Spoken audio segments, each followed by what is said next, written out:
Perkenalkan, nama saya John Gabriel Smarmata dengan NIM 4243550020. Di sini saya akan menjelaskan apa yang saya ketahui dari bab 1 sampai bab 6. Yang pertama itu bab 1, ilmu sosial dan budaya dasar.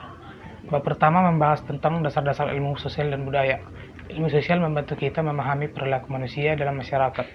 Sedangkan ilmu budaya mengajarkan bagaimana manusia menciptakan nilai, norma, dan tradisi. Melalui pembelajaran ini, kita belajar melihat kehidupan dari berbagai sudut pandang, menghargai perbedaan, dan menumbuhkan sikap toleransi. SBD juga bersifat interdisipliner, menghubungkan ilmu pengetahuan, moral, dan budaya untuk membentuk manusia yang berkarakter dan beretika. Selanjutnya bab kedua yaitu manusia dan kebudayaan. Bab kedua menjelaskan hubungan manusia dengan kebudayaan. Kebudayaan merupakan hasil cipta, rasa, dan karsa manusia. Melalui akal budi, manusia menciptakan bahasa, kesenian, hukum, hingga sistem sosial yang menata kehidupan bersama. Namun kebudayaan tidak bersifat tetap. Ia terus berkembang melalui proses inovasi, difusi, dan akulturasi. Dalam era globalisasi, manusia dituntut untuk mampu beradaptasi tanpa kehilangan identitas budaya. Bab ini juga menegaskan pentingnya multikulturalisme, yaitu sikap saling menghargai di tengah masyarakat yang majemuk. Selanjutnya bab ketiga yaitu manusia dan peradaban. Bab ketiga mengajak kita memahami perjalanan peradaban manusia. Peradaban muncul ketika manusia mulai mengembangkan ilmu, pengetahuan, teknologi, dan organisasi sosial.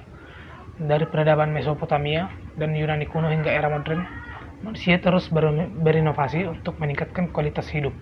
Kini, kita hidup di masa revolusi industri 4.0, di mana teknologi digital membawa perubahan besar dalam pola pikir dan gaya hidup manusia. Namun, kemajuan peradaban juga menuntut tanggung jawab moral agar teknologi digunakan untuk kebaikan bersama. Selanjutnya, bab keempat yaitu manusia sebagai individu dan masyarakat. Bab ini membahas bahwa manusia adalah makhluk individu sekaligus makhluk sosial. Sebagai individu, manusia memiliki kebebasan berpikir, kepribadian, dan potensi unik. Namun, dalam kehidupan sosial, manusia saling bergantung dan berinteraksi untuk memenuhi kebutuhan bersama. Konsep masyarakat, urbanisasi, interaksi sosial, dan mobilitas sosial dijelaskan untuk memahami bagaimana manusia berperan aktif dalam membangun tatanan sosial yang harmonis. Selanjutnya bab kelima yaitu manusia, nilai, moral, dan hukum. Bab kelima berbicara tentang nilai, moral, dan hukum sebagai dasar perilaku manusia. Nilai dan moral menjadi pedoman untuk menilai mana yang baik dan benar, sedangkan hukum berfungsi mengatur kehidupan agar adil dan tertib. Hubungan antara moral dan hukum menunjukkan bahwa aturan sosial tidak hanya bersifat legal, tetapi juga etis.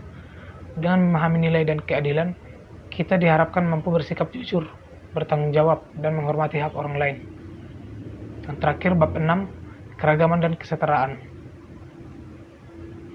Bab ke-6 menekankan pentingnya kesetaraan dan penghargaan terhadap perbedaan. Kesetaraan gender, misalnya, menegaskan bahwa laki-laki dan perempuan memiliki hak yang sama dalam pendidikan, pekerjaan, dan kehidupan sosial. Melalui konsep pengarusutamaan gender atau PUJ, masyarakat diajak untuk menghapus diskriminasi dan menciptakan lingkungan yang adil bagi semua. Keragaman bukanlah penghalang, melainkan kekuatan yang memperkaya kehidupan bangsa dan memperkuat rasa persatuan. Sekian dari saya, terima kasih.